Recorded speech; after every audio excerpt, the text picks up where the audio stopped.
ضلع سوات تحصیل چارباغ اوسیدونکي صاحب جان ماما وایي چې الله راکړې ځمکه باندې سیکشن 4 مه لګوئ.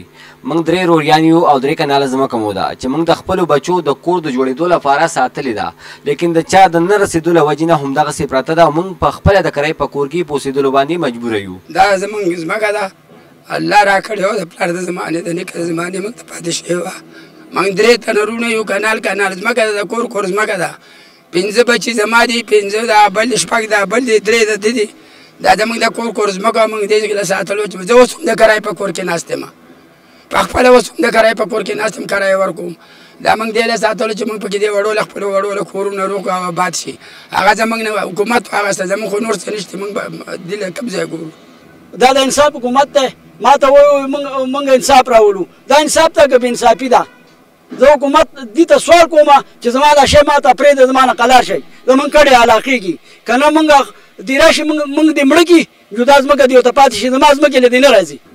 زه د الله حکامو نه دا اپیل کوم چې په دې ځمکه کم سیکشن 4 لګېدلی دی، دا ټوټل 3 کناله ځمکه ده او دا زموږ د نیکه د وختونو پرته زموږ د پلارانو د پیسو د کمي د وجې نه دا موږ ته ساتل وه چې دا به موږ آباده کړو او دا یو کنال د دې 3 ورونو ده.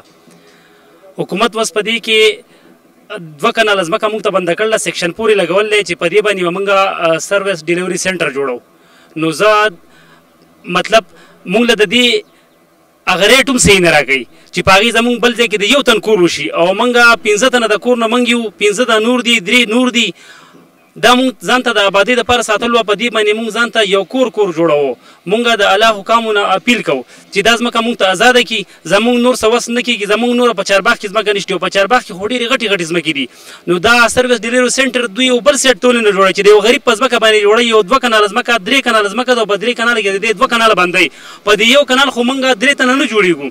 دا صاحب جان د ځمکه ده، څوک چې راغلي دي هغو ته موږ دا ویلي چې یاره دا ډېره جزان دي، د دې نورو څه اثره نشته، بال بچهدار دي، ډېرې غټې کړي دي. که تحصیلدار راغلی هم ورته موږ ویلي دي چې یاره دا جزان دي، دې ځینه تاسو خلار شئ، بل ځای ته دا شی ووسئ. نو زه حکومت ته دا خواست کوم چې برای مهرباني د دیو سره چې څومره تعاون کېدی شي، دیو نه د عدالتونو دي، نه د چا سره د شر شاتار دي، نه څه زور کولی شي. خو موږ زه بذات خود به حیثیت یو مسلمان دا خواست کوم چې دیو سره څومره رعایت کېدی شي ودې کړي، که عالي هم دی والي، حکومت دی والي، موږ څه پابندي نه لګو، خو جایز ریټ ته وله مقرر کړي. د علاقې خلکو هم د دغه غریب خاندان غریبي بیان کړه او د حکومت وخت او د اعلی چارواکو نه دا غوښتنه وکړه چې یا دې د دوی د ځمکې نه سیکشن 4 لرې کړی شي او یا دې دوی ته مناسب قیمت ورکړی شي. د کیمرامین روما خان سره صمد انجم، چارباغ، سوات.